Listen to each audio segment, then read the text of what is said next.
around 3 years since we launched our first latex machine, which was the AG-640. And during that time, we've learned a lot about the market and how the machines work and the technicalities. And recently, with many of our other products, our UV and eco-solvent, we've taken an approach of applying a high-quality, high-gamut kind of output, and we've applied that same principle now to the latex ink within the AG-640 we have behind me. From this machine, there are a few. I guess the biggest side of things is that we've now gone to a print and cut or a cut and print workflow with latex, which is the world's first. So we are allowed to cut the media, print on the media and then cure, and retain all of the accuracy that we would normally have with any of our print and cut devices also.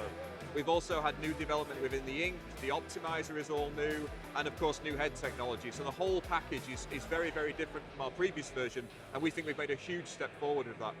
It's basically because some medias don't like the heat that's required for curing with the latex ink. A lot of the medias we've been printing on, especially here as well, are PVC free. So they don't have quite the high tolerance that some PVC films do with the heat. So we can lower the temperature of the heater to around 50-60 degrees for the cutting process. We then feed the material back into the printer in an automated process, and then we print on top, and then we cure at a higher temperature. So it's a much more gentle process for the media, and again, it retains that accuracy between the cutting process and then the printing finish.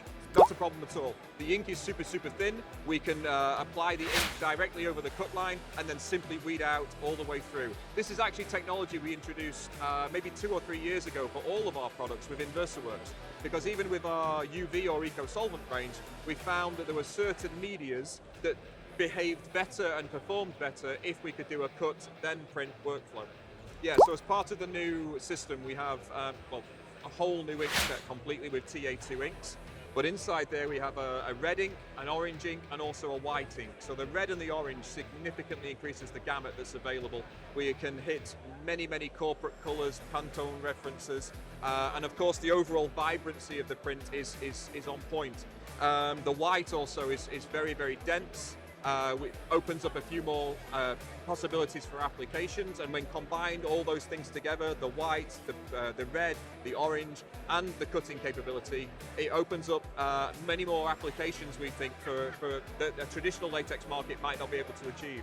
For us, it kind of almost bridges the gap slightly between eco-solvent and UV. So we have, with the new ink set and the new optimizer, we've massively increased the media compatibility with the latex inks as well. So again, that's a big step forward. The characteristics of the ink make it very, very suitable for applications like wrapping, so instant application, no outgassing, those kind of things. So for us, it kind of sits in the middle and bridges the gap. The white ink is also a very, very good finish. So anybody that's interested in high gamut or white or any of those things, we now have a solution and an ink type that will fit what they need to do. This is a product preview, which we wanted to obviously take an opportunity of FESPA to show this to as many people as we could. The schedule is currently around September. The product will be available. Very welcome, thank you.